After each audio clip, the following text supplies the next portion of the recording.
Assalamualaikum warahmatullahi wabarakatuh. Innal hamdalillah nahmaduhu wa nasta'inuhu wa nastaghfiruh wa na'udzu billahi min shururi anfusina wa sayyiati a'malina. Man yahdihillahu fala mudilla lahu wa man yudlil fala hadiya lahu. Asyhadu an la ilaha illallah wahdahu la syarika lahu wa asyhadu anna Muhammadan abduhu wa rasuluh. Allahumma salli wa sallim ala nabiyyina Muhammadin wa ala alihi wa sahbihi ajma'in, amma ba'du. Ma'asyiral ikhwa wal akhwat, kaum muslimin wal muslimat, a'azani wa a'azakumullah, khususnya para ikhwah. Kita lihat banyak yang batuk. Batuk itu penyebabnya banyak. Satu, minum es, apalagi gulanya gula bukan gula murni.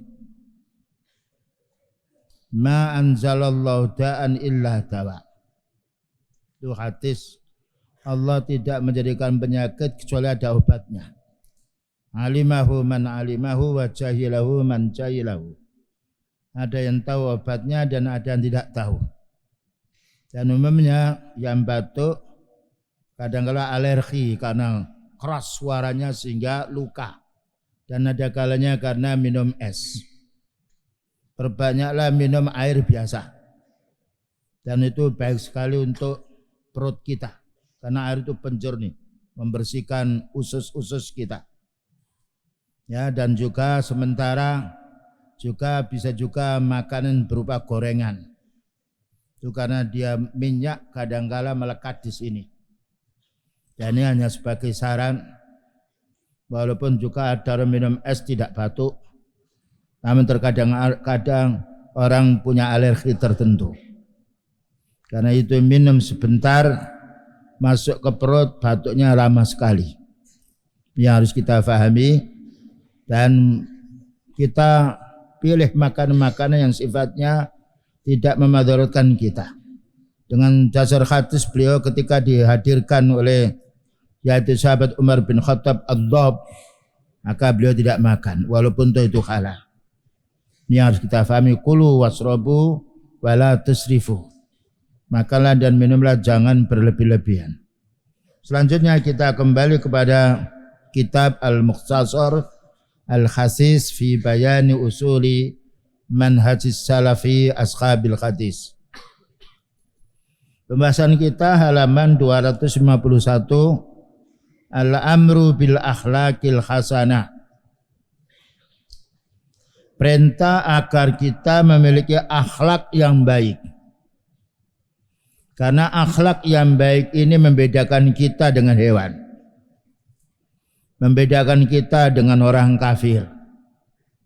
Diikat orang mukmin dengan akhlak yang mulia. Dan akhlak mulia ini yang menyejukkan hati. Yang menyejukkan pandangan. Dan juga yang menjadi tenangnya jiwa. Dalil dari Al-Quran yang perlu kita fahami dari surat Ali Imran ayat 164. Qala ta'ala, berkata mu'allif hafidhahul ta'ala, madihan nabiyahu sallallahu alaihi wasallam. Maka Allah Ta'ala memuji nabinya. Karena alhamdulillah, memuji kepada nabinya, wa mumtinnan ala hadhil ummah, dan memberi karunia kepada umat ini, bi irsalihi ilaiha, dengan diutusnya para nabi ini agar mendakwai umatnya, ilaiha, kepada umat. Dan inilah kita harus bersyukur kepada Allah bahwa Allah Ta'ala mengutus utusan dari jenis manusia sehingga kita bisa bermuamalah dengannya. Kalau manusia memiliki perasaan yang sama, maka ketika beliau berdakwah, ketika beliau mampu melaksanakannya, insya Allah kita dengan niat yang kuat, kuwatul iradah, semangat yang kuat, maka insya Allah akan kita bisa mengikutinya.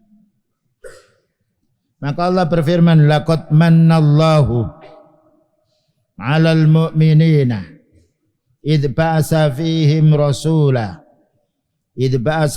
rasulan min anfusihim yatlu 'alaihim ayatihi wa yuzakkihim wa yu'allimuhumul kitaba wal hikmah. Laqad mannallahu, sungguh Allah Ta'ala telah memberi karunia kepada siapa? Alal mu'minin, memberi karunia pada orang mukmin, orang kafir tidak. Walaupun mendapatkan nikmat dunia, tetapi nikmat ketenangan jiwa Allah hanya berikan pada orang beriman. Dan kita hendaknya apabila ingin mendapatkan karunia dari Allah, hendaknya meningkatkan iman kita. Karena iman itu bisa turun, bisa tambah. Bukankah Allah berfirman, liyazdatu imanan ma'a imanihim, agar bertambah iman seseorang itu dengan iman sebelumnya.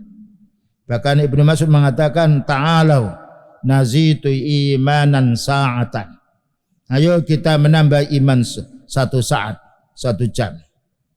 Ya, iman bisa bertambah meningkatnya iman, bertambah baiknya seseorang, bertambah turunnya iman, bertambah jeleknya seseorang. Apa itu karunia yang Allah Ta'ala berikan kepada orang mukmin? Idh ba'asa fihim rasulah. Ingatlah ketika Allah Ta'ala mengutus kepada manusia ini, kepada orang beriman khususnya, rasulah, seorang utusan. Namanya rasul tidaklah menyampaikan kecuali dari mursil, yaitu dari Allah Ta'ala. Min anfusihim, dari jenis kita, dari jenis manusia. Rasulullah SAW diutus bukan dari kalangan malaikat, tetapi dari kalangan jenis manusia yang memiliki kesamaan. Namun bedanya kita dengan beliau mendapatkan wahyu, kita harus mendengarkan wahyu dan harus juga menerima, mentaati orang yang mendapatkan wahyu, yaitu Rasulullah SAW. Kemudian Allah Ta'ala menjelaskan tugas, wazifah, beban yang Allah bebankan kepada nabinya. Pertama, yatslu alaihim ayati, yang mana utusan ini membacakan kepada umatnya, baik umat yang kafir, yang munafik, atau umat yang beriman. Hendaknya beliau membacakan kepada mereka ayat-ayat Allah. Ini wajibnya kita berdakwah.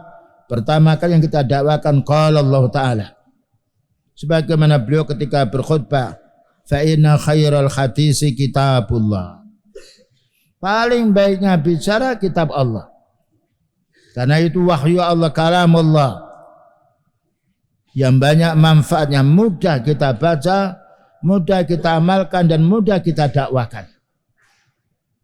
Wa yuzakihim, dan hendaknya beliau membersihkan jiwa umat ini dengan Al-Quran, dengan sunnah. Ya, ini perlunya tazkiyah jiwa, karena jiwa kita itu ada ammaratun bisu, yang menyuruh kepada kejahatan, ada yang lawwamah, yang mengeluh, dan ada jiwa yang mutmainnah. Ya ayyatuhan nafsul mutmainnah, wahai jiwa yang tenang, irji'i ila rabbiki radiyatan mardiyah, kembalilah wahai jiwa yang tenang kepada Rabbmu, yang mana engkau akan mendapatkan kesenangan dari Allah. Jadi untuk mentazkiyah jiwa dengan baca Al-Quran, difahami maknanya, difahami pula hadis yang menjelaskan makna Al-Quran ini. Wa yu'allimuhumul kitabah, maka utusan ini mengajarkan umat, siapapun umat, entah itu kafir atau muslim, maka Allah memerintah kepada nabinya, Nabi Muhammad SAW, agar mengajarkan mereka kitab, yaitu Al-Quran. wal hikmah dan hadis. Sebagaimana kita diperintahkan taat kepada Allah, taat pada Rasulnya. Ya ayyuhalladzina amanu atii'ullaha wa atii'ur rasul. Taat kita kepada Allah dengan melaksanakan Qur'annya. Taat kita kepada Rasulullah sallallahu alaihi wasallam dengan melaksanakan hadisnya, mengamalkan hadisnya. Inilah akhlak yang mulia. Dari ayat ini dapat kita ambil kesimpulan manusia yang punya akhlak yang mulia adalah orang yang mendengarkan utusan Allah, yang membaca hadisnya, membaca ayat-ayatnya, dan diamalkannya, dan didakwakannya dengan penuh kesabaran. Selanjutnya dalil dari sunnah bahwa kita hendaknya mempunyai akhlak yang mulia. Qala ta'ala matihan rasulahu sallallahu alaihi wasallam. Maka Allah Ta'ala memuji Rasulnya sallallahu alaihi wasallam, wa innaka la'ala khuluqin adzim. Sesungguhnya engkau wahai Nabi memiliki akhlak yang sangat agung. Tidak ada manusia yang paling baik akhlaknya melainkan Rasulullah sallallahu alaihi wasallam. Ini jangan sampai kita keliru. Panutan kita bukan bapak-bapak yang lalu. Panutan kita bukan kakek-kakek dan nenek. Tetapi panutan kita Rasulullah sallallahu alaihi wasallam. Berapa banyak orang mendirikan lembaga, mendirikan organisasi, lalu menjadikan tokoh-tokohnya menjadi panutan. Panutan kita beliau Rasulullah sallallahu alaihi wasallam. Dan kelompok-kelompok itu menjadi sebab pecahnya kaum muslimin. Karena mereka akan menuhankan tokoh-tokohnya. Tetapi kalau kita kepada beliau tidak menuhankannya.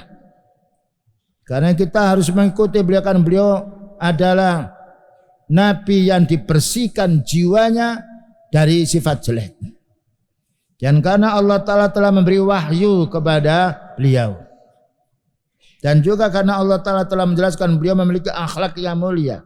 Tidak ada akhlak yang mulia yang melebihi akhlaknya Rasulullah sallallahu alaihi wasallam. Karena itu kita hendaknya menjadi umat yang bersatu, bersatu di atas iman. Innamal mu'minuna ikhwah. Para mukmin itu bersaudara, bersaudara karena iman, bukan bersaudara karena golongan. Dan ini harus kita fahami. Agar manusia tidak pecah belah, kita kembali pada sunnah. Alaikum bisunnati wa sunnatil khulafa'ir rasyidin al-mahdiyyin min ba'di. Kamu semuanya wajib mengikuti sunnahku, yaitu sunnahnya Rasulullah sallallahu alaihi wasallam dan sunnah para khalifah, pengganti-pengganti beliau ketika beliau telah wafat, diganti generasi berikutnya Abu Bakar radhiyallahu anhu, Umar bin Khattab radhiyallahu anhu, Utsman bin Affan, Ali bin Abi Thalib radhiyallahu anhum jami'an, dan juga generasi sesudahnya. Kalau kita berpegang dengan prinsip ini, kita tidak akan berselisih. Para ulama beda tempatnya, jadi karena mereka bersatu di dalam marojiknya, sumber dalilnya, maka bersatu di mana saja dia berada. Karena Al-Quran tidak berubah, hadis Rasulullah SAW tidak berubah, berbeda dengan pendapat seseorang. Wa innaka la'ala khuluqin adzim. Sesungguhnya engkau wahai Nabi memiliki akhlak yang mulia, dan ini adalah yaitu penetapan dari Allah Ta'ala. Allah yang menjelaskan Rasulullah SAW paling mulianya orang. Wa qala sallallahu alaihi wasallam, bahkan beliau bersabda, innama bu'istu liutammima makarimal akhlaq. Hadis ini diriwayatkan oleh Imam Bukhari di dalam kitab Al-Adabul Mufrad, oleh Imam Hakim, dan juga disahihkan oleh Al-Albani. Innama bu'istu, sesungguhnya aku ini diutus. Maka beliau berkata, aku ini diutus oleh Allah Ta'ala liutammima makarimal akhlaq, untuk menyempurnakan akhlak yang mulia. Karena akhlak yang mulia ini membedakan kita dengan yang lain, membedakan kita dengan hewan, membedakan kita dengan makhluk yang lain, kecuali malaikat, karena mereka telah disebut oleh Allah Ta'ala yang ibadun mukramun, hamba yang dimuliakan oleh Allah Subhanahu wa Ta'ala. Ya, ini yang perlu kita fahami. panutan kita Rasulullah sallallahu alaihi wasallam. Pijakan kita apa yang disampaikan oleh beliau sallallahu alaihi wasallam dengan dasar dari ayat ya ayyuhalladzina amanu atiiullah wa atiiur rasul. Kalimat atiiullah wa atiiur rasul. Karena ketaatan kita kepada Rasul berarti kita taat kepada Allah. Karena Allah berfirman, "Qul in kuntum tuhibbunallaha fattabi'uni." Katakan wahai Nabi, kalau kamu itu cinta kepada Allah, tuhibbunallah fattabi'uni, maka ikutilah aku. Ikutilah Nabi Muhammad sallallahu alaihi wasallam. Inilah panutan kita ketika salat, ketika kita sedang bermuamalah dengan orang, ketika kita bermuamalah dengan orang kufar, maka Allah Ta'ala telah menjadikan beliau suri tauladan untuk kita. Wa qala sallallahu alaihi wasallam, dan Nabi Muhammad sallallahu alaihi wasallam bersabda, asqalu syai'in fil mizan. Paling beratnya timbangan amal. Asqalu syai'in fil mizan. Paling beratnya timbangan amal. Al-khuluqul hasan, akhlak yang baik. Makanya semua para anbiya memiliki akhlak yang mulia. Ya. Fa innaka la'ala khuluqin adzim. Demikian juga para sahabat, Allah Ta'ala meridhai mereka karena mereka memiliki akhlak yang mulia. Demikian juga para syuhada, para ahli hadis, mereka dimuliakan oleh Allah Ta'ala, ditenangkan hatinya karena memiliki akhlak yang mulia. Terutama kita para penuntut ilmu. Telah banyak kita baca ayat Quran yang itu adalah akhlak. Dan juga hati yang kita baca. Maka mari kita tingkatkan akhlak kita. Agar kita tidak sama dengan orang awam. Tidak sama dengan orang kafir. Bukan kita ujub. Tapi itu kewajiban orang menuntut ilmu. Bagaimana mengamalkan ilmu tersebut. Sehingga ada bedanya. Apakah Allah telah berfirman, afa naj'alil muslimina kal mujrimin? Apakah kami jadikan orang yang muslim, orang yang Islam sama dengan orang berbuat dosa? Tidak sama. Wa qala an-nabi sallallahu alaihi wasallam. Bersabda Nabi sallallahu alaihi wasallam, ini semuanya bab masalah akhlak yang mulia. Innal mu'mina, sesungguhnya orang mukmin la yudraku bi husni khuluqihi. Sesungguhnya orang mukmin akan menjumpai akhlaknya yang baik. Nah, akan menjumpai akhlak yang baik seperti apa? Darajatul qaimis saimi.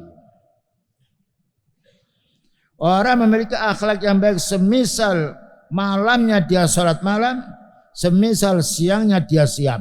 Subhanallah. Karena akhlak yang mulia adalah ibadah. Qaimul lail. Banyak orang yang memiliki akhlak yang mulia, maka dia akan qiyamul lail. Oleh karena itu antum semuanya masih pemuda. Ya. Ketika malam hari bangun, upayakan ketika setelah taklim segera tidur. Kecuali ada muhadhar, kita murajaah boleh. As-saharu fi talabil ilmi. Namun sendakura jangan. Setelah tidak tidur akan dibangun oleh Allah Ta'ala. Siapkan kita untuk salat qiyamul lail. Karena itu adalah amal yang tidak pernah ditinggalkan oleh beliau, baik pada waktu musafir maupun dalam keadaan mukim.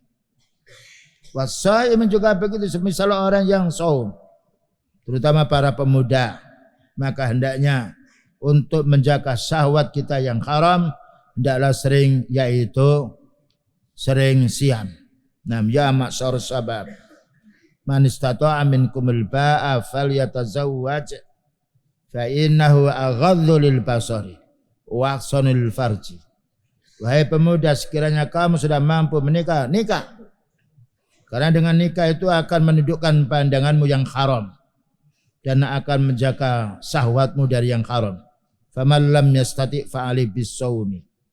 Namun jika belum mampu menikah, karena laki-laki harus tanggung jawab kepada istrinya dan anaknya, ketika belum mampu, maka solusi untuk menjauhkan syahwat yang haram, maka hendaklah kita sering siam.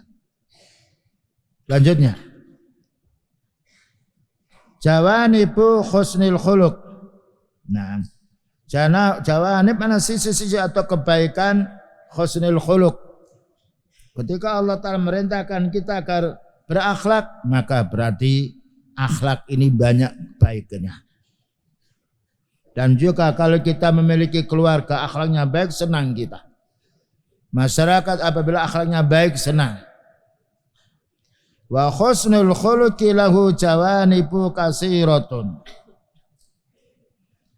Akhlak yang baik ini memiliki sisi yang banyak, memiliki keutamaan yang banyak, memiliki fadilah yang banyak. Pertama, al-janibul awal, al-akhlaqu ma'allahi azza wa jalla. Bagaimana kita berakhlak bersama Allah Ta'ala, di hadapan Allah Ta'ala. Karena Allah Ta'ala khaliquna, pencipta kita, warazikuna, yang beri rezeki kita, dan juga yaitu yang menanggung semua apa menjadi kebutuhan kita. Wa mudabbiru hayatana, mudabbiru hayatnya, mengatur urusan hidup kita. Ini yang harus kita fahami. Puncaknya akhlak, bagaimana kita beribadah kepada Allah. Beribadah kepada Allah, akhlak yang mulia. Karena ibadah bermakna tunduk. Wa a'laha at-tauhidu, paling puncaknya akhlak kita kepada Allah yaitu bertauhid, hanya beribadah kepada Allah, tidak meminta kecuali kepada Allah Ta'ala, tidak beristighatsah kecuali kepada Allah. Nah, tidak pula dia meminta suatu apa menjadi kebutuhannya kecuali pada Allah. Sakit pun dia hanya memohon kepada Allah, minta kesembuhan dari Allah Ta'ala. Alladzi amarallahu bihi qailan, yang mana Allah Ta'ala merintah agar kita ini bertauhid. Dan ketika Allah memerintah kita bertauhid, itu untuk kebutuhan kita. Karena Allah tidak butuh kepada kita, kita yang butuh pada Allah. Maka Allah menunjukkan siapa yang ingin bahagia, tenang hidupnya di dunia dan akhirat, bertauhidlah, sebagaimana telah dialami oleh para anbiya dan juga pendahulu kita. Maka Allah berfirman, wa'budullaha, dan beribadahlah kamu kepada Allah. Beribadah mana? Tunduklah dengan melaksanakan perintah Allah yang wajib maupun sunnah. Tinggalkan apa yang dilarang oleh Allah, karena Allah melarang kita, karena larangan itu jika kita langgar berbahaya. Ketika Allah Ta'ala memerintah kita perintah, karena apabila kita laksanakan perintah itu mesti manfaat. Inilah kita hendaknya memperbanyak ibadah. Ibadah mempunyai makna melaksanakan perintahnya, baik itu berupa sholat, atau siam yang wajib, atau siam yang sunnah, atau berinfak, atau berakhlak yang mulia. Karena makna ibadah al-khudu' lillahi, tunduk kepada Allah dengan melaksanakan perintahnya. Ketika Allah Ta'ala merintah kita beribadah, dan ini puncaknya akhlak, wala tusyriku bihi syai'a, dan jangan kamu menyekutukan Allah dengan sesuatu. Karena Allah qul huwallahu ahad, Allah satu. Bayangkan semua ciptaan Allah Ta'ala, mulai dari langit dan bumi, dan apa yang kita lihat, tidak ada satupun makhluk yang bisa meniru ciptaan Allah. Sampai semut yang Allah Ta'ala buat, manusia tidak bisa membuat semut. Lalat yang kita saksikan, manusia tidak bisa membuat lalat. Nyamuk yang pernah menggigit kita, tidak ada satupun yang bisa membuat nyamuk. Dan ini menunjukkan esanya Allah, firrububiyah. Dan juga keesaan Allah Ta'ala fil uluhiyah. Ketika esa dalam rububiyah, tidak ada yang bisa menandingi ciptaannya, maka kita harus ibadah kepada Allah. Dan harus sudah mengenal nama-nama dan juga sifatnya Allah Ta'ala.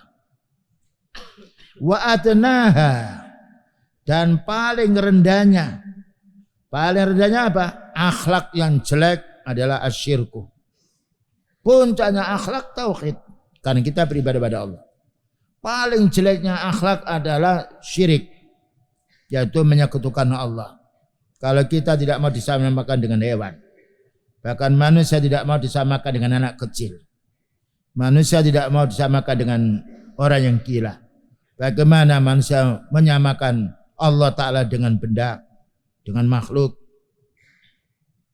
Walladzina hallahu anhu mukhadziran, yang mana Allah melarang kita berbuat syirik, Ini paling jeleknya akhlak, paling jijiknya akhlak. Ya, maka Allah Ta'ala mengancam, memberitahu kepada hambanya, siapa yang mengajukan Allah Ta'ala, Allah tidak akan menerima amal yang baik dan dosanya tetap akan dihukum. Dan Allah berfirman, innallaha la yaghfiru ayyushraka bihi. Allah Ta'ala, sesungguhnya Allah tidak akan mengampuni apabila Allah Ta'ala disekutukan. Baik Allah Ta'ala disekutukan dengan malaikat, atau disekutukan nabi, atau rasul, atau makhluk yang lain. Karena Allah qul huwallahu ahad, la syarika lahu. Wa yaghfiru ma duna dzalika liman yasha. Dan Allah akan mengampuni dosa selain syirik itu tatkala Allah menghendaki. Ini menunjukkan bahayanya syirik. Allah tidak akan mengampuni kecuali kalau kita minta ampun. Namun mana mungkin orang itu akan minta ampun ketika dia tidak tahu perbuatan syirik lalu mengamalkannya. Sedangkan syirik sangat bahaya. Nah, berapa banyak orang yang tidak bisa memberantas kesyirikan, memberantas pencuri, yaitu memegang, menghukum, memenjara orang yang membunuh banyak, memenjara orang-orang berbuat kejahatan banyak. Siapa yang bisa memenjara orang berbuat syirik? Ini bahayanya syirik yang harus kita fahami.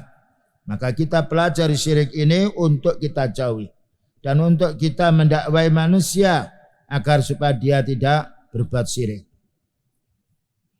Wa yaghfiru ma duna dzalika liman yasha. Dan inilah fadilah yang Allah berikan kepada hambanya bertauhid yang tidak mencampurnya syirik. Maka amalan sedikit pun yang berupa tauhid Allah akan membalas dengan surga. Dan dengan dosa-dosa yang lain Allah akan mengampuninya. Karena janjinya Allah Ta'ala, wa yaghfiru ma duna dzalika liman yasha. Allah akan mengampuni dosa selain syirik tatkala Allah Ta'ala menghendaki. Bahkan juga amal yang baik akan menghapus kejahatan. Karena Allah berfirman, innal hasanati yudhibnas sayyi'at. Amalmu yang baik akan menghapus dosa. Wa qala ta'ala, dan juga Allah berfirman, ancaman terhadap akhlak yang buruk kepada Allah Ta'ala, menyekutukan Allah. Innahu may yusyrik billah faqad harramallahu alaihil jannah wa ma'wahun nar wa ma lidzalimina min ansar. Al-ayah min surat Al-Ma'idah isnan wa sab'un, nomor 72 dari surat Al-Ma'idah. Innahu, sesungguhnya, punya itu dhamir sya'an. May yusyrik billah, barang siapa yang menyekutukan Allah. Ini tanbih min Allah, peringatan dari Allah. Siapa saja yang menyekutukan Allah, faqad harramallahu alaihil jannah, maka Allah mengharamkan dia masuk surga sekalipun dia sholat, sekalipun dia bangun masjid, sekalipun dia saum, sekalipun dia berinfak. Karena Allah telah menjelaskan harramallahu alaihil jannah. Amal yang baik ketika dicaburi syirik, batal amal baiknya. Dengan dasar ayat, lain asyrakta la yakhbatanna amaluka.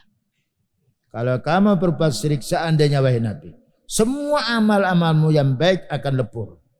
Karena Allah Ta'ala tidak menerima amalan ketika amal yang saleh itu dicampuri dengan syirik. Karena Allah Ta'ala tidak bersekutu dengan makhluk. Qul huwallahu ahad. Katakan Allah Ta'ala satu. Semua alam ini hanya Allah Ta'ala yang mengatur. Allah Ta'ala yang memiliki. Allah Ta'ala yang membuatnya. Tidak ada satu pun yang berserikat dengan Allah Ta'ala membuat alam ini. Ketika Allah mengatakan kun jadilah, fayakunu, maka jadilah. Dan inilah kebesaran kekuasaan Allah yang tidak bisa ditiru oleh semua makhluknya. Nah, siapa saja yang berbuat syirik sekalipun dia beramal soleh, membangun masjid banyak, yaitu jasanya banyak, infaknya, faqad harramallahu alaihil jannah. Maka Allah mengharamkan hambanya yang beribadah dicampuri syirik, dilarang masuk surga. Dan bukan hanya dilarang masuk surga, wa ma'wahun nar, tempat tinggalnya di neraka. Berarti sia-sia dia beramal soleh. Inilah perlunya kita menjaga amal kita. Jangan sampai tercampur dengan urusan kesyirikan. Dan ini pentingnya kita memahami kitab tauhid, penjelasan-penjelasan masalah syirik, supaya kita bisa menjauhkan ketauhidan kita dari campuran syirik. Wa ma lidz-dzalimin min ansar. Wa ma lidz-dzalimin, tidaklah orang zalim, maknanya tidaklah orang musyrik itu memiliki penolong, tidak ada penolongnya. Karena makna zulmun yaitu adalah syirik. Sebagaimana yaitu disebutkan di dalam surat Luqman, inna syirka la zulmun azim. Sesungguhnya syirik itu ada kezaliman yang sangat besar sekali. Artinya apapun yang dikerjakan oleh manusia berupa amal soleh, ketika bercampur dengan syirik, hapus amal solehnya. Dan bukan hanya hapus amal soleh, tapi akan dihukum oleh Allah Ta'ala, diazab oleh Allah Subhanahu Wa Ta'ala karena kesyirikannya. Dan mereka tidak akan mendapatkan pertolongan. Nah, inilah yang harus kita fahami. Walaqad dzaraballahu masalan lil musyriki. Dan sungguh Allah Ta'ala membuat contoh permisalan untuk orang-orang musyrik. Bimisalin dengan satu contoh, la yardahu ahadun li abdihi. Maka tidak ada satupun yang Allah ridhai dari hambanya ini. La yardahu ahadun li abdihi. Faqad qala sallallahu alaihi wasallam fil hadis. Hadis ini diriwayatkan Imam Tirmidzi, bahkan juga gabungan dari Imam Ahmad, Abu Dawud dan juga yang lainnya.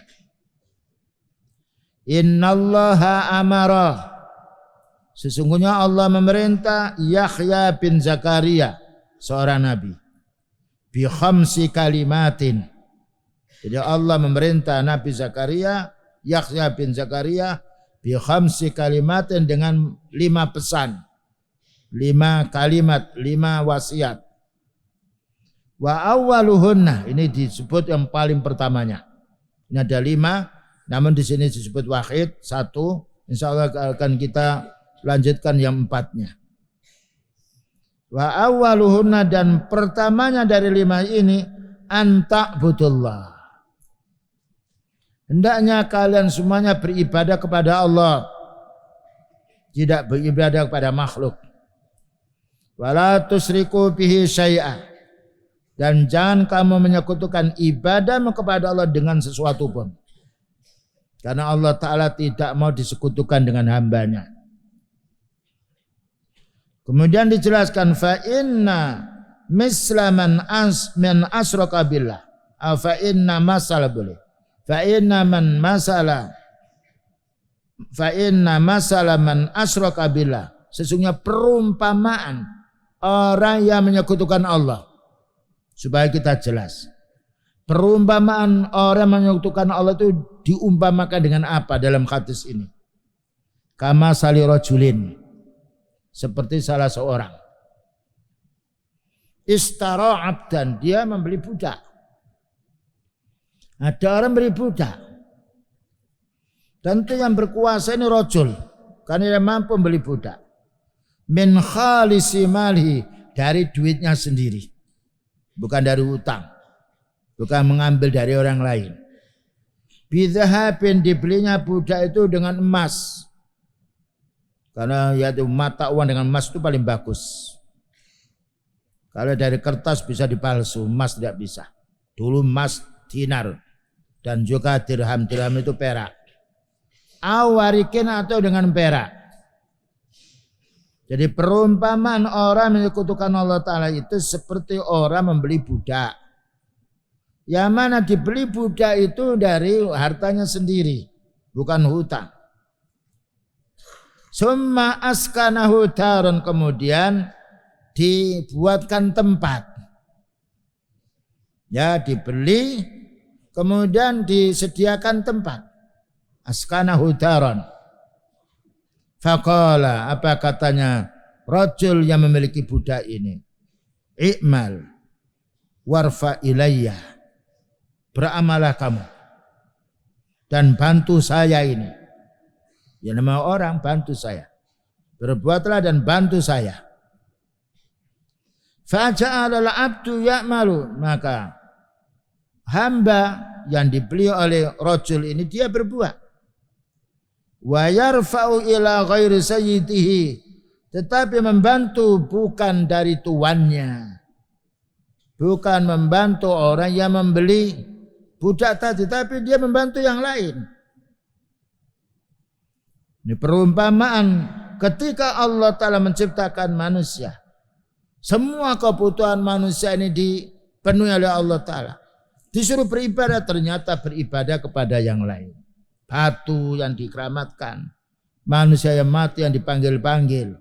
Dia menunjukkan sama seperti orang dia telah membeli budak dan budak ini dibeli oleh orang itu dengan hartanya sendiri, harta yang paling baik, kemudian disuruh menempati suatu tempat, lalu dia beramal menyelisihi dari pemilik budak tadi. Fa ayyukum yarda, mana di antara kamu itu ridha? Ayyakuna abduhu kadzalik, jika budaknya melanggar seperti itu. Ini menunjukkan pendekatan makna. Bolehnya kita memberi permisalan agar jelas, ya. Jadi Allah Ta'ala yang menghidupkan kita. Semua kebutuhan kita dipenuhi oleh Allah Ta'ala. Kita hanya disuruh ibadah. Bahkan ibadah itu keuntungannya untuk kita sendiri. Lalu dia tidak mau beribadah, maka Allah akan menghukum itu layak.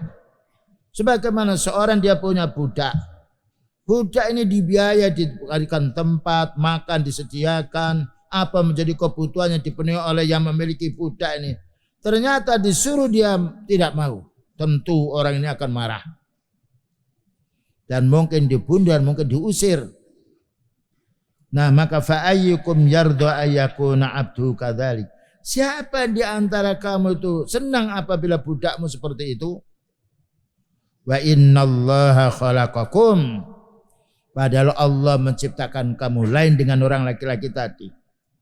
Orang laki-laki bukan menciptakan, dan dia mengangkat satu budak membeli, bukan menciptakan. Wa innallaha khalaqakum, sungguhnya Allah menciptakan kamu. Wa razaqakum, dan yang menanggung rizkimu. Fa'buduhu, maka beribadahlah. Karena rezeki dari Allah, yang menghidupkan kamu dari Allah, yang menyehatkan dirimu dari Allah, yang menghilangkan kesedihanmu Allah. Bagaimana kalian tidak beribadah? Bahkan ibadah kita pada Allah lebih mudah daripada perintahnya manusia bagi kita. Karena Allah Ta'ala maha tahu kemampuan hambanya. Dan Allah tidak menghendaki kita beribadah kepada Allah melainkan agar kita ini mudah. Yuridullahu bikumul yusra. Allah menghendaki dengan ibadah ini supaya kamu mudah. Fattaqullaha mastata'tum. Bertakwalah kamu kepada Allah Ta'ala menurut kemampuanmu. Kita tidak dipaksa yang kita tidak mampu. Tetapi manusia kadang-kala memaksa kita. Begitulah nikmatnya kita beribadah kepada Allah. Wala tusriku bi syai'an, dan jangan kamu menyekutukan diriku ini dengan sesuatu. Karena semua apa menjadi kebutuhanmu, Allah yang menanggung dirimu. Bagaimana kita menyekutukan yang lain? Ini yang pertama. Yang nomor dua, maka kita disuruh sholat. Yang nomor tiga, kita disuruh siam. Yang nomor empat, kita disuruh bersedekah. Yang nomor lima, kita disuruh zikrullah.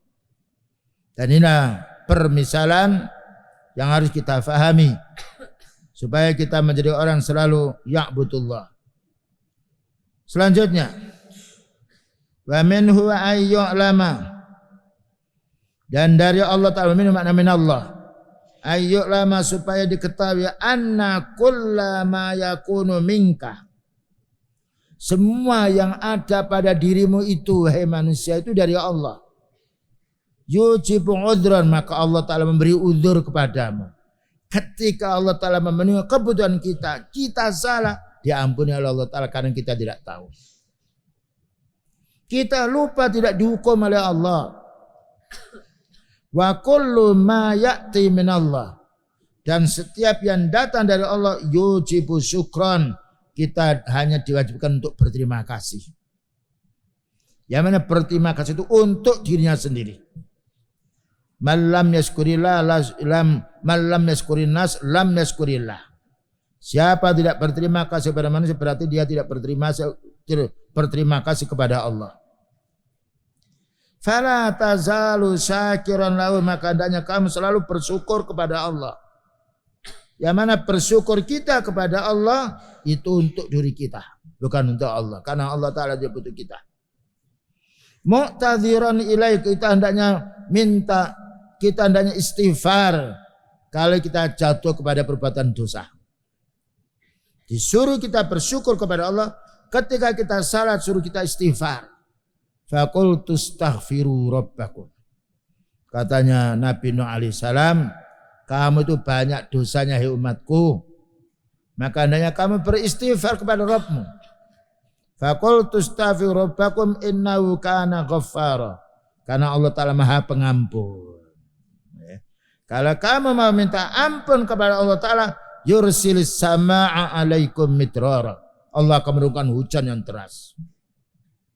Dan itu faedahnya orang yang mau istighfar. Sa'iran ilahi, kita hendaknya berjalan menuju kepada Allah. Taatilah Allah Ta'ala baina mutala'ati minnati, dengan kita melihat karunia-Nya Allah, memperhatikan karunia Allah yang Allah berikan kepada kita. Wa syuhudi aini nafsika, dan kamu hendak syuhudi aibi nafsika, dan kamu hendaknya mengetahui aib dirimu, menyadari kesalahan dirimu. Wa amalika, dan juga amal-amalmu. Inilah adab kita di hadapan Allah. Jangan sampai kita kepada Allah menjadi orang yang punya akhlak yang jelek. Karena akhlak yang baik inilah menjadi kebahagiaan orang di dunia. Allah Ta'ala akan menenangkan jiwanya, di akhirat akan masukkan dalam surganya. Yang nomor 2. Al-janibus tsani al-akhlaqu ma'an nas. Setelah kita berakhlak kepada Allah, lalu berakhlak pada manusia. Termasuk manusia yang pertama harus berakhlak, akhlak kita kepada Rasulullah sallallahu alaihi wasallam. Akhlak kita kepada beliau ittiba bi sunnatihi. Melaksanakan sunnahnya. Melaksanakan perintahnya. Meninggalkan larangannya. Dan kita wajib mengikuti apa yang beliau perintahkan kepada kita. Karena beliau ada utusan. Ini disebutkan Nabi akhlak ma'anas. Yang pertama, akhlak kita kepada Rasulullah. Yang kedua, akhlak kita kepada Rasulullah sallallahu alaihi wasallam. Dan itulah syahadat asyhadu an la ilaha illallah, syahadat akhlak kita kepada Allah Ta'ala, wa asyhadu anna Muhammadan abduhu wa rasuluh, akhlak kita kepada Rasulullah sallallahu alaihi wasallam. Al-janibus tsani, dari sisi yang lain, al-akhlaqu ma'an nas, kita harus punya akhlak bersama manusia. Wa jima'u, kalau kita simpulkan amron, ada 2 perkara. Badlul ma'rufi qaulan wa fi'lan. Kita hendaknya berbuat baik. Baik berbuat baik itu dengan lisan, wa fi'lan, dan juga dengan anggota badan kita. Berbuat baik dengan lisan, kita menasihati, kita memerintah yang baik, kita membendung yang haram. Ini berbuat baik kepada kita lisan. Dan banyak lisan mengajak, berdakwah, menegur, ya, membimbing, dan juga mengajari. Ini baik kita dengan lisan. Wa fi'lan, dan juga perbuatan, bagaimana kita beri contoh dengan amal-amal yang baik. Kita bersedekah kepada fakir miskin. Kita membantu orang yang perlu kita bantu. Ini adalah berbuat baik dengan fi'il. Bisa juga berbuat baik dengan anggota badan kita ketika kita kuat. Berbuat baik pula yaitu dengan ilmu kita. Berbuat baik pula yaitu dengan anggota badan kita. Dengan pula kekayaan kita. Wa kaful adza, dan juga hendaknya kita membendung diri kita. Jangan sampai kita mengganggu. Karena kalau kita diganggu tidak mau. Bagaimana kita mengganggu? Banyak orang mengganggu tapi dia tidak mau diganggu. Itu tidak beres akalnya. Kalau kalian tidak mau mengganggu, tidak mau diganggu, jangan mengganggu. Kalau kalian tidak mau dicaci, jangan mencaci. Kalau kalian tidak mau diambil barang, jangan mengambil barang orang. Kalau kalian barang tidak mau dicuri, jangan mencuri barang orang. Sesuai Allah Ta'ala melarang kita karena hakikatnya kita benci, tidak senang dengan larangan itu. Tetapi manusia punya hawa nafsu. Qaulan baik mengganggu dengan ucapan, mencaci, menghibah, mengolok-olok, ya, namimah. Wa fi'lan juga mungkin juga dengan mencuri, mengurangi timbangan, berupa zina, dan juga pekerjaan-pekerjaan yang jelek. Dan insya Allah ini akan kita lanjutkan karena waktunya masuk waktu sholat isya. Insya Allah akan kita lanjutkan kesempatan yang lain. Dan kita akhiri wa sallallahu ala nabiyyina Muhammadin wa ala alihi wa sahbihi wa sallam. Subhanakallahumma bihamdika asyhadu an la ilaha illa anta astaghfiruka wa atubu ilaik. Walhamdulillahi rabbil alamin. Wassalamualaikum warahmatullahi wabarakatuh.